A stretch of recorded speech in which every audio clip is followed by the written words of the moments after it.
This is my first time checking out this other trail. Apparently it looks like I should be able to drive all the way up Mount Hammell. Not sure, I guess we'll find out. It looks like kind of a rougher road, but it does say it's an actual road according to the legend here.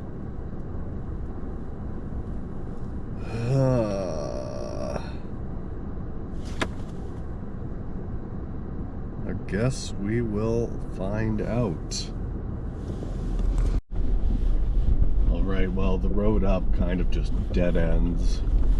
There are a couple small trails that lead out into the bush, but without having somebody else to tow me out, I don't think that's the best idea right now. So let's see what else is around Grande Cache. Alright, so from what I can gather, this little thing here is the Mount Hammell Trail. Not a whole lot for trail signage. So I'm just gonna walk a bit and see where it takes me. I brought the full-on mountaineering boots. I, again, did not do a ton of research on this hike, so I do not know how technical it's going to get.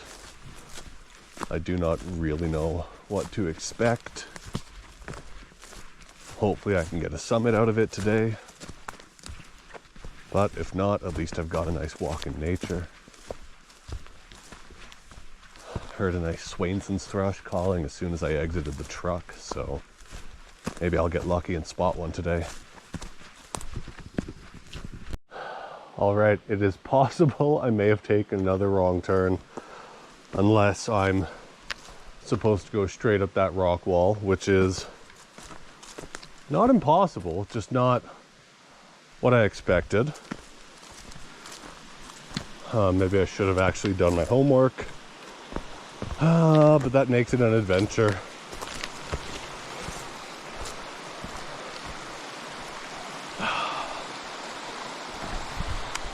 Think there are any fish in there? I don't think so.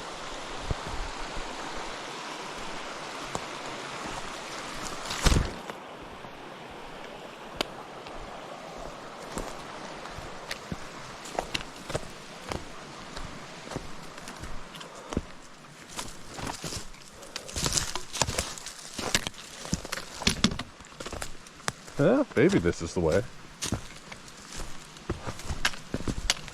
Plenty of signs that other people have taken this path, but maybe they were just as lost as I was.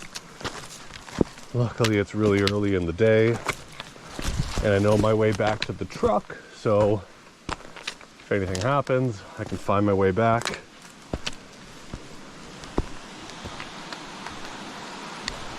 And spend the day fishing instead.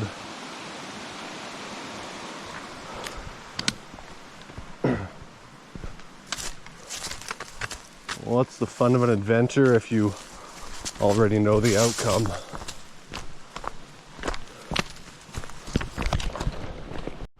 All right, this looks a bit more promising. We have some flagging tape along the edge of this little path, and it looks slightly less insane than the other path I was trying, so I guess this is it.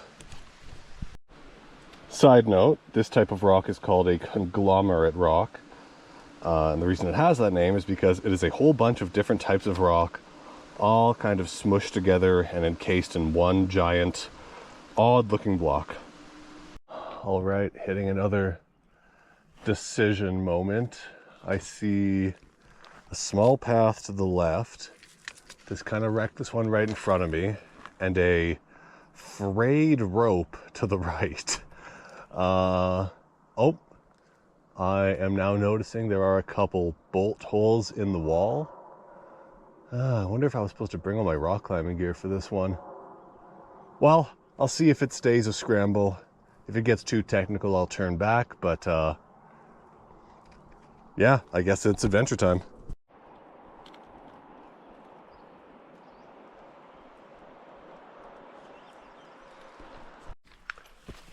One thing I will say about this trail is that it is very overgrown. So, yeah, I don't know how often trail crews come all the way up here. I know this isn't a super widely discussed route. This area is just not as heavily trafficked as like the Kananaskis, Jasper, Banff areas. Even Crow's Nest and Waterton gets more visitors, but yeah, I guess it lends to that wilderness feel. Really starting to taste the smoke up here. You can probably see in the video we've got a pretty good haze in the valley right now. I'm probably gonna have a pretty sore throat in the morning, but that's the price I am willing to pay. Finally, a bit of a clearing. I think that's my goal in the distance. That looks a lot farther than I was hoping.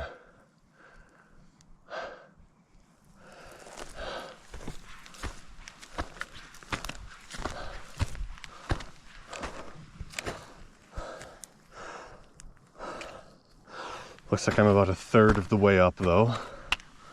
So maybe I can summit in 4 hours. 4 hours total going up.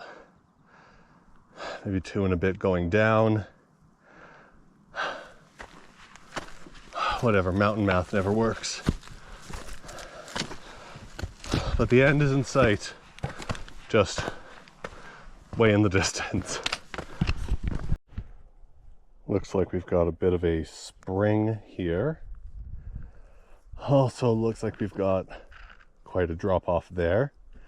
So I'm not going to go any closer. It's been about almost 2 hours. I think I'm now at the midpoint of the mountain, so my mountain math might be accurate. Won't know until I actually summit though. The smoke is definitely a bit of a factor.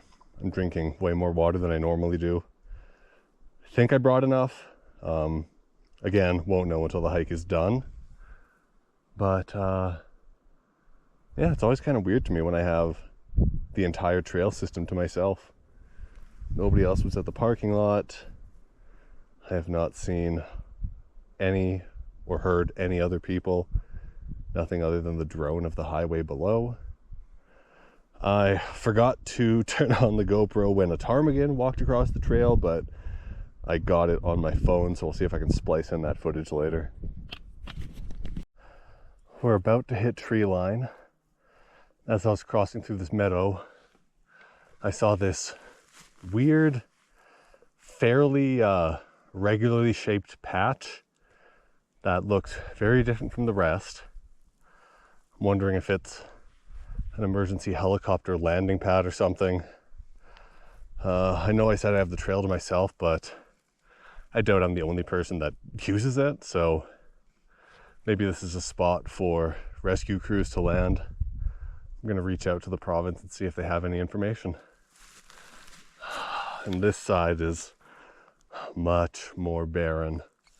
I'm about to hit tree line any second now. All right, we have hit tree line. Looks like this is the final push. According to my watch, we probably still have another 1,000 meters of elevation in that last little chunk. So it's going to be tough. Unless my math is wrong, which is very possible.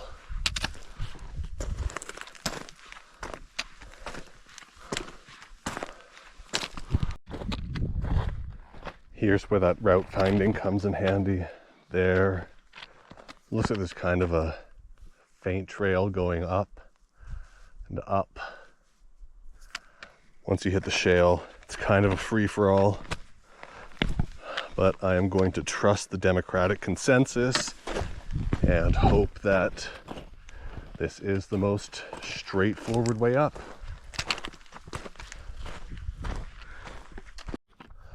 Well, I made it. Here we are at the top of Mount Hammell. Luckily, no snow on top of this one. Fair amount of snow on the neighboring peak, so happy I didn't run into that. Oh, I didn't even notice that little pond right down there.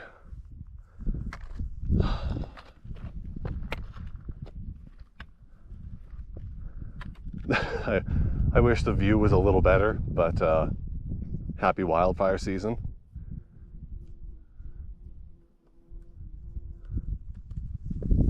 One of the downsides of all this smoke is that I can't really see if any weather systems are moving in. I do have my rain gear, extra water, stuff like that if I did get stuck on the mountain, but it's always nice if I have the option to just avoid that. So yeah, I'll putz around on the peak for a bit and then head right back down. So it looks like this ridge system continues for a bit, and then I believe that road down there leads to one of the local mines. When I was checking on the satellite view, and you can even see the one mountain over there has been ground down a bit, so not sure what they're mining there exactly, but I think that's what it is.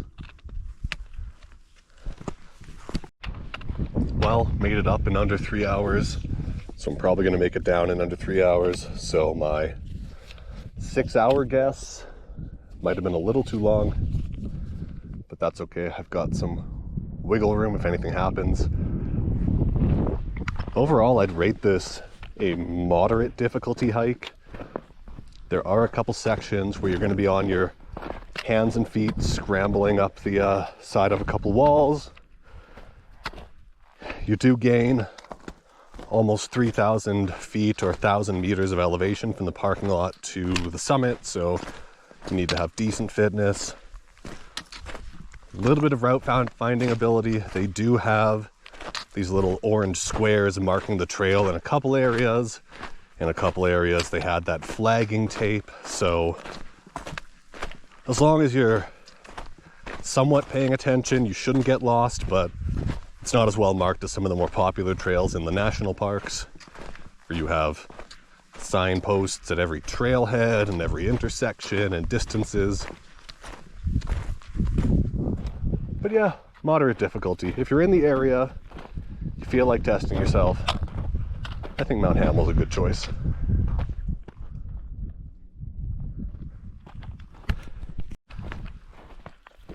This other chunk of trail up here looks almost like a fire road. This is not the way that I took to get up here, so I'm wondering if there is another path up. In the Backroads map book, it looked like there was a bike path marked on Mount Hammell, but the way that I took would not have been bike friendly at all. So I am curious if there is an other way down the other side of the mountain. This is a bit of a sketchier scree slide. Definitely testing the hip mobility.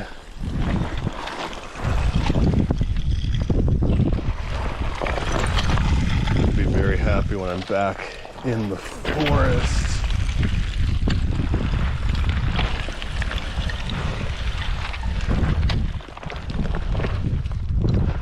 Because there are some big pieces of rock coming loose right now.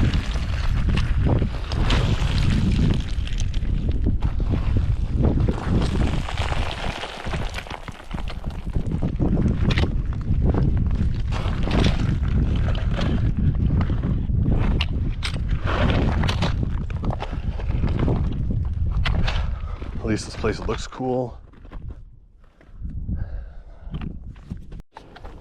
This is the last of the tricky sections going back down.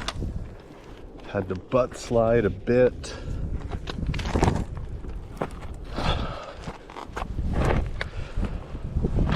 Still iffy as to whether I don't think I would have brought my actual ropes. but this is kind of like right on the cusp. Steeper than this, I probably wouldn't have scrambled it.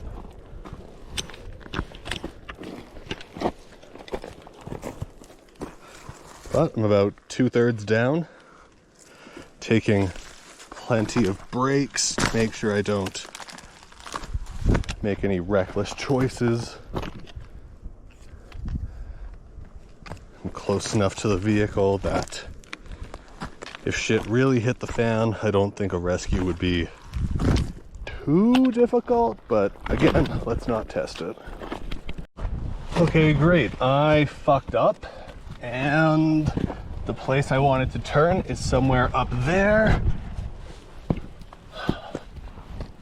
I'm stressing a little bit because getting cliffed out is one of those things you never want to do. I think I can get back up. I have to get back up so I can return to the proper trail. Otherwise, I could die out here. Well, looks like we're done all the tough parts. The only thing left is talking about gear issues. So I am a big fan of my mountaineering boots. Just a reminder, they are the Scarpas. One big downside is that they have a very hard toe box. They're meant to take a bit of abuse and like hold you up on the side of a rock wall. So if your feet slide around at all in your boots, like mine slide around a bit, my toes are currently smashing into that toe box, and I'm fairly certain the tops of all my toes are either bleeding or blistered right now. I won't know until I take the boots off. Another thing is walking poles. I forgot them at the start of the hike and then ran back to the truck to grab them, and I'm very happy I did. They allow you to take some of the strain off of your thighs and knees and calves and put just a little bit of that stress into the upper body.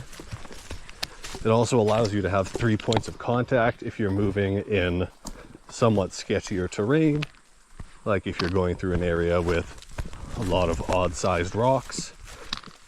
It means you're less likely to fall and hurt yourself. So just an easy little tool to improve your endurance and your safety.